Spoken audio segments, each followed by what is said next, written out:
Hello and welcome back to Jackknives Reviews. I'm of course your host, Jackknives. Today we'll be looking at the reimagining of Nosferatu.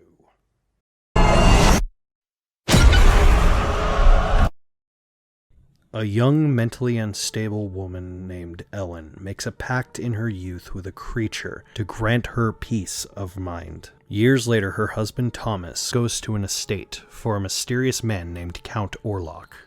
Orlok, being not of this earth, brings about a plague to the town in which Ellen lives, longing for her and killing anyone who gets in the way. Thomas seeks the help of a doctor and a mystic art expert who knows what Count Orlok is. The mysterious vampire, Nosferatu. When I first heard about this project in the works, it was many years ago. I believe Robert Eggers wanted to make this from pretty much the get-go as far as his film career. And the more time went on, the more the mystery built up to it. And this movie plays a lot on the mystery angle, on getting that feel of what is going on. You're left just as in the dark as the characters are. Hell, the promotional posters, the trailers, and everything else has no visual of Nosferatu. And that is 100% intentional, because as the film goes on and progresses, it builds him. It builds the mystique. It builds the fear. It builds this unadulterated uneasiness that just perfectly is cemented in this movie. Most of the aura that comes from him is from the other cast members, other characters, and especially the shocking, and I mean absolutely breathtaking, portrayal by Lily Rose Depp, which I had no idea that she could act this good. I know that sounds kind of insulting, but considering the only roles I've seen her in are Yoga Hosers, which is a garbage film, and The Idol, which is a garbage TV show, my anticipation of hearing her as this character, my expectations weren't that high. And the character itself is just kind of a shocked damsel in distress with things happening at her. But Lily Rose Depp's performance actually gives so much in the way of subtlety, dealing with mental health and melancholy and things that were considered almost witch-like, or mental health, mental instability, and it could seem like demon possession, but maybe it was demon possession, and they play off of that aspect so perfectly well. Nicholas Hoult also does an amazing job as this man who doesn't necessarily want to do his job, but he kind of has to because he cares so deeply for his love, and yet he keeps getting the short end of the stick and mistreated and hurt and abused. And it always bugged me in the Bram Stoker book and every adaptation that Jonathan Harker, the character he's based on, has always had horrible things happen to him. He's shocked by it, and then at the very end he goes, "I'll save you," and I'm like, no. Someone who has that much stuff happen to them would not be willing to jump into fire. They would be scared and resistant and uneasy and try to survive. And this version does that so well.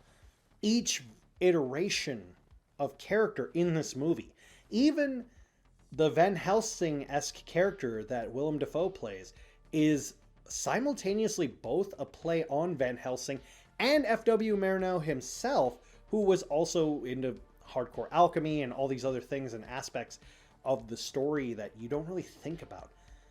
It's so breathtakingly dark and gorgeous and messed up and horrifying, but in a good way. But what about the titular Nosferatu himself? How is he comparatively to not only the original, but every interpretation of Dracula?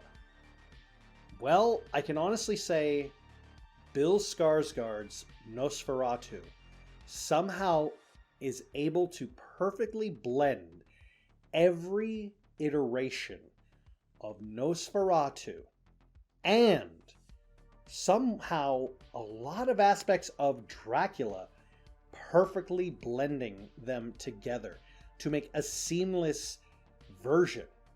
He's always in the shadows. He's always calm and not angry or inorganic. It all feels naturally disturbing. He is in complete control when he's on screen, when he's talking. And apparently Bill Skarsgård actually did vocal exercises with an opera coach to get that deep, horrifying, growling baritone. He sounds sickly and yet powerful, angry and yet calm. It's hard to really describe unless you've heard him speak. One of the things that, to me, just elevated it is the fact that he just built. His fear is not inauthentic. Like, you feel uneasy when he's in the room. And when I was in the theater seeing this movie, when they finally see Nosferatu and they hear him talk, the entire theater was dead silent. You could hear a pin drop. And that is the telltale sign of a great performance. And yes, this is a better performance than Pennywise. And that's a high bar that he has set for himself. I am a huge fan of the black and white original silent film by F.W. Murnau, played by Max Schreck as Nosferatu, and that interpretation has still stood the test of time, considering it was banned, it was over 100 years ago, and yet its imagery is still disturbing, creepy, and uneasy. And because of that, it adds this level of anticipation that every other iteration has never been able to fully satiate, because it's always been, we know what Nosferatu looks like. He looks like a creature, not quite man, not quite beast, kind of in between.